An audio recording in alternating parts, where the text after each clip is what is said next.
Mesdames et messieurs, bonjour. Nous sommes dimanche 19 janvier 2020, il est 6h30 et c'est l'heure de vous informer sur RTI 1. Le président de la République, Alassane Ouattara, est depuis ce samedi à Londres. Le chef de l'État est en compagnie de la première dame, Madame Dominique Ouattara, en vue de prendre part au sommet du Royaume-Uni Afrique sur l'investissement.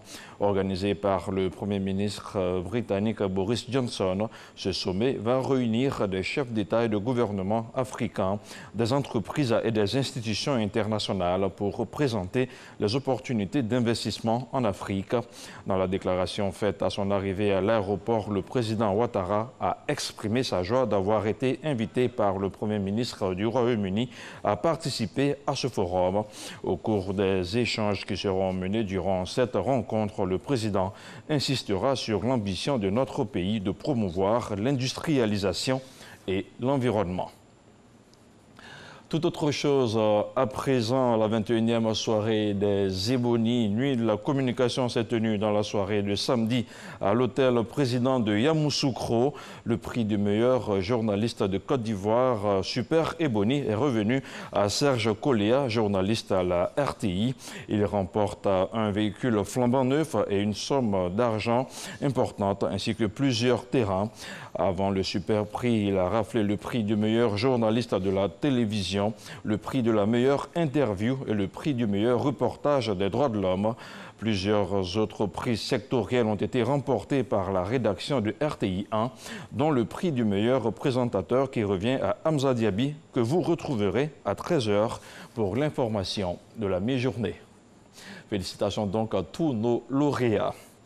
La cérémonie de présentation de la nouvelle grille 2020 de Radio Bouaké a eu lieu cette semaine dans le Baquet. Une cérémonie qui s'est déroulée en présence des autorités de la région, des chefs coutumiers et du représentant du directeur général de la RTI, M. David Mobio. Le compte-rendu de Soro Corona. La cour de RTI Bouaké transformée en studio radio à l'occasion de la rentrée radiophonique de Radio Bouaké. Pour ce rendez-vous annuel, les auditeurs sont venus des régions du Hambol, d'Elifou, du Bélier et de Gbeke. Cette rentrée radiophonique est l'occasion pour présenter la grille des programmes retouchés, corrigés. Papous Kader, directeur de Radio Bouaké, a annoncé de nouvelles émissions. Comme chaque année, ce seront toujours des innovations de taille. Et nous allons faire une véritable proximité avec des émissions éclatées. Et ces émissions leur permettent quand même de s'exprimer. Radio Bouaké à votre porte. Taxi auditeurs, les voix de la société. Des émissions pour être plus proches des populations. Désormais, la radio va se déplacer maintenant dans toute la région. Donc, c'est une grande opportunité pour toute la population de pouvoir s'exprimer pour le développement et aussi l'avancement de la Côte d'Ivoire. Les émissions, vraiment, moi, ça n'a pas recommencé, mais les titres m'ont déjà convaincu. Le représentant du directeur général de la RTI et le directeur de RTI Bouaké ont réitéré leur gratitude aux auditeurs. David Mobio et Brahima Doumbia ont réaffirmé l'engagement de la RTI à travailler davantage pour le bonheur des populations. Radio Bouaké, si cette chaîne tient la route, c'est bien grâce à vous.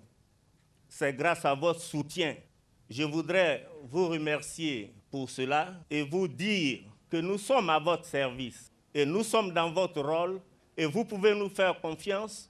Nous allons vous accompagner dans toutes les actions que vous menez dans le bon sens. Le directeur général s'est fixé comme objectif principal de positionner la RTI au rang des premiers grands groupes audiovisuels de service public en Afrique de l'Ouest.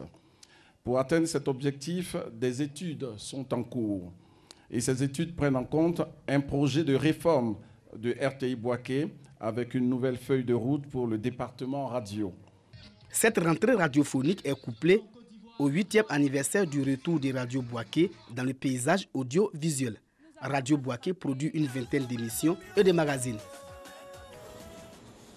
Tout autre chose à présent dans le cadre de la deuxième phase du programme à agir pour les jeunes. 800 jeunes de la commune de Koumassi viennent de recevoir des chèques pour le financement de leurs projets. Ces remises de chèques répondent à la question de la problématique de l'insertion des jeunes. Une enveloppe d'un montant global de plus de 300 millions de francs CFA a été distribuée. Les précisions de Walter Amadou Ouattara. Une sensibilisation des bénéficiaires du projet Agir pour les jeunes, phase 2, à travers un sketch, les invite à faire bon usage du financement et non l'utiliser pour d'autres fins telles que l'immigration clandestine. Cette sensibilisation marque ainsi la remise des chèques dans la commune de Koumassi.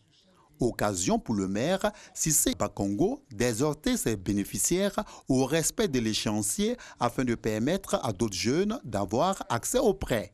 Vous êtes à présent non seulement des bénéficiaires des actions de l'Agence Emploi Jeunes, mais aussi des véritables ambassadeurs de cette structure. Faites bon usage des ressources mises à votre disposition. Pour cette phase, 812 jeunes de Koumassi ont reçu leur chèque pour un montant total de 307 millions de francs CFA. À son Excellence, Monsieur le Président de la République, Monsieur Alassane Ouattara, notre infinie reconnaissance. Nous travaillerons à les rembourser intégralement afin de permettre à d'autres jeunes de pouvoir en bénéficier.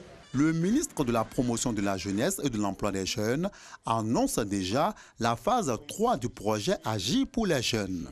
Plus d'1 milliard de francs CFA seront investis à Koumassi au profit de 2485 souscripteurs. Voici les réponses concrètes que le président de la République, son Excellence Alassane Ouattara et le Premier ministre Amadou Bon Coulibaly ont voulu apporter ces 2 prochaines années à la problématique de l'employabilité et de l'insertion des jeunes dans notre pays. La sélection des projets portés par des jeunes a été faite selon leur viabilité économique et financière ainsi que selon leur capacité à créer des emplois durables. Ces jeunes bénéficieront d'un encadrement approprié afin de garantir le remboursement du prêt. Je vous invite à présent à faire une petite incursion dans la région du Zoukoubé, dans la région du Haut-Sassandra, en pays niabois. La zone regorge de plusieurs atouts culturels comme le tourou ou encore la danse de la panthère. Un riche patrimoine culturel que nous revisitons avec ce reportage signé Clément Boko. Département de Zoukoubé, région du Haut-Sassandra. Une zone à forte potentialité culturelle avec le polier, le tourou, la danse panthère et bien d'autres.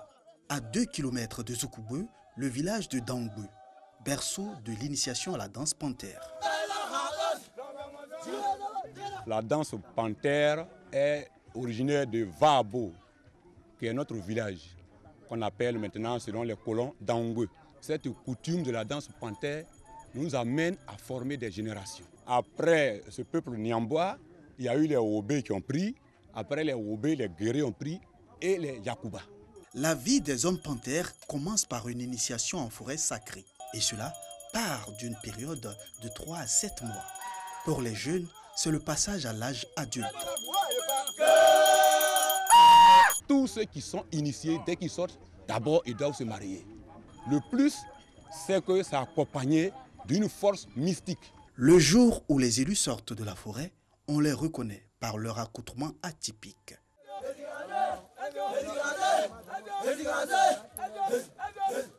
Le tout couronné par des chorégraphies rythmées de chansons.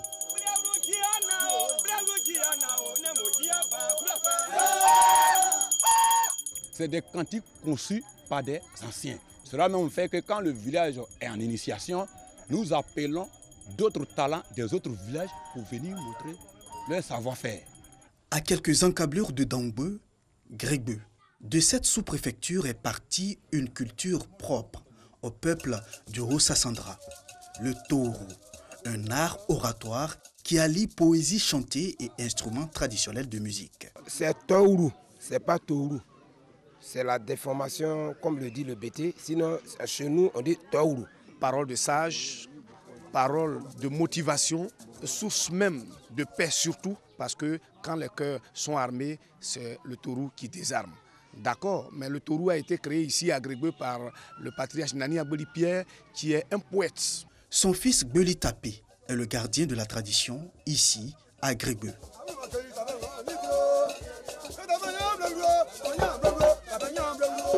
Cet art oratoire a été présenté pour la première fois aux Ivoiriens par des chansonniers BT. Le village de Grébeux veut conserver ce patrimoine qui apaise les cœurs et participe ainsi à la cohésion sociale. Deux villages qui s'affrontent pour se battre, mais quand le taureau soulève la parole et qu'il dit « nos arrière-parents n'ont pas connu ça », celui même qui tremblait, celui qui peut même soulever la machette, quand il regarde, il remue la tête et puis il dit « oui, vraiment ». Il est remonté par la paix, la douceur et là encore, le taureau a sa valeur. Avec le taureau, le polier, la danse panthère, le département de Zoukoubou se veut un grenier culturel pour les peuples de Haut-Sassandra.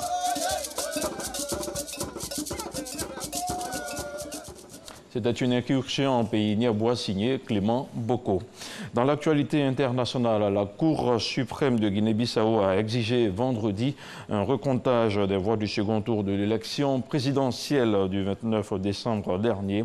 La décision survient après la publication le même jour des résultats définitifs donnant la victoire à Omaro Sissoko Embalo avec 53% des suffrages contre 46% à Domingo Simoes Pereira.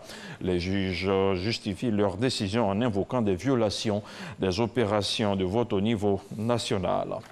Et puis, sur le vieux continent, en Allemagne, la conférence sur la paix en Libye qui se tient ce dimanche à Berlin sous l'égide de l'ONU s'ouvre dans un contexte assez tendu.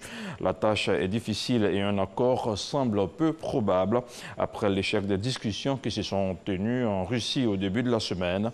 Les chances d'aboutir à un accord durable restent faibles, selon l'émissaire des Nations Unies, Ghassan Salamé.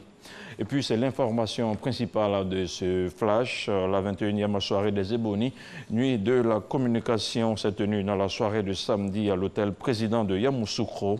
Le prix du meilleur journaliste de Côte d'Ivoire, Super Ebony, est revenu à Serge Koléa, journaliste à la RTI. Il remporte un véhicule flambant neuf et une importante somme d'argent, ainsi que plusieurs terrains. Avant le Super Prix, il a raflé le prix du meilleur journaliste de la télévision, le prix de la meilleure interview et le prix du meilleur reportage des droits de l'homme. Plusieurs autres prix sectoriels ont été remportés par la rédaction de RTI 1, dont le prix de meilleur présentateur qui revient à Hamza Diaby, que vous retrouverez tout à l'heure pour le journal de 13h. Merci à vous tous d'avoir suivi ce point d'information sur RTI 1. L'information justement qui continue sur les www.rti.ci.